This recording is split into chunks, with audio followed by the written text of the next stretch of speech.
Alors avec la flèche noire, on s'assure bien que rien n'est sélectionné. Vous cliquez avec la flèche noire à côté des pages, rien n'est sélectionné. Et nous allons dans la... D'abord, je vais mettre les lettrines un peu sur la gauche, là. Barre d'espacement, et je bouge un peu vers la gauche parce que je vais avoir une boîte de dialogue qui va arriver sur l'écran. Je voudrais voir en temps réel ce qui se passe derrière, donc je ne le garde pas au milieu de l'écran. Surtout sur mon écran qui a peu de points, là, pour les besoins de la projection. Alors, on va aller chercher les styles de caractères et de paragraphes. Vous allez dans le menu texte, style de caractère, et évidemment dans la version anglaise, c'est menu type, character styles et paragraph styles. Voilà, les styles de caractère et de paragraphe. Donc souvent les débutants ne voient pas trop la différence. La différence, c'est que le style de caractère, c'est quand on veut modifier une partie d'un paragraphe. Typiquement, ici, c'est la première lettre du paragraphe qui est modifiée. Voilà. Alors,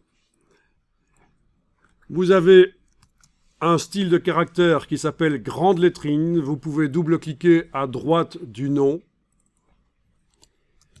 Vous avez la case, vous avez d'abord la boîte des options de style de caractère qui s'ouvre, forcément. Quand vous double-cliquez à droite du nom du style de caractère qui s'appelle grande lettrine, attention, c'est pas celui-ci, hein, c'est celui-là.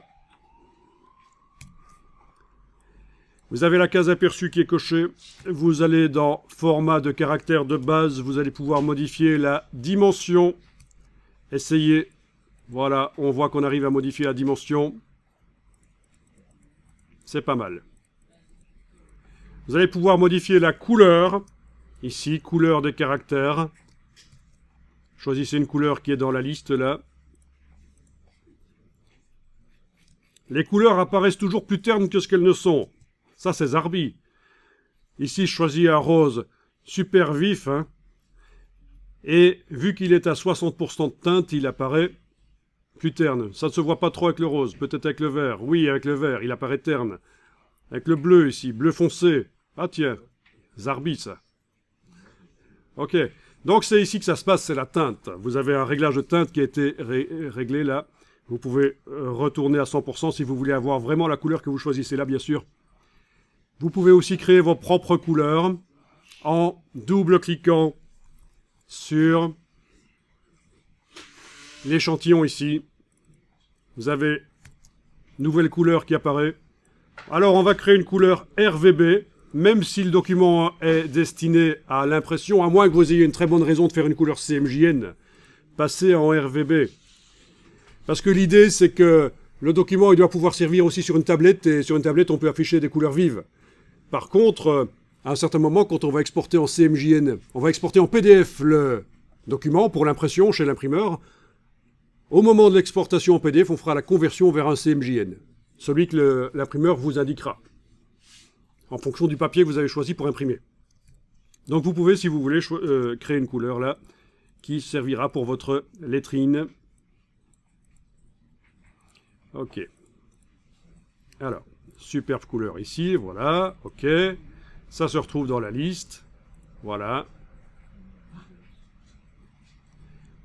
Ceci dit, on avait déjà une couleur qui était prévue pour la grande lettrine. C'eût été plus intelligent de modifier celle-là, par le nuancier. Mais bon, peu importe. Ici, on fait des tests, on corrigera les choses après. Vous pouvez aussi tester le changement de la police.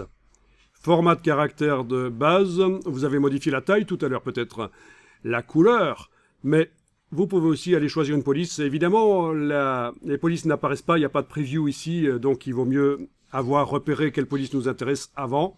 Ici, je mets juste le curseur dans la ligne qui concerne la police, et avec les flèches haut et bas du clavier, je vais passer en revue les polices existantes sur l'ordinateur. Ok, voilà, celle-là me paraît bien. Et remarquez ce qui se passe, il y a un truc bizarre.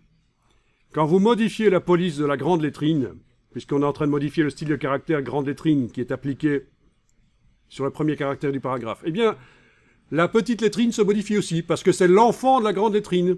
Petite lettrine est l'enfant de la grande lettrine. Comment vous faites pour avoir la preview Voilà. Donc on voit bien là, quand on modifie, là j'ai pris du Baskerville, police empattement, j'ai de l'empattement ici, c'est du Baskerville. Je modifie, je suis en Helvetica, police sans empattement, police bâton, j'ai de l'Helvetica ici, j'en ai là aussi. Donc voilà, il y a un lien. C'est ça qui est intéressant. Et vous avez peut-être remarqué que quand vous modifiez la couleur de la grande lettrine, ça ne modifie pas la couleur de la petite lettrine. Parce que tout ce qui est différent chez l'enfant ne peut pas être modifié par le parent.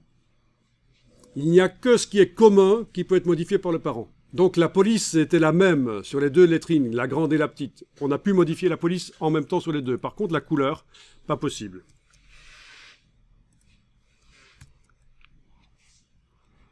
Ok.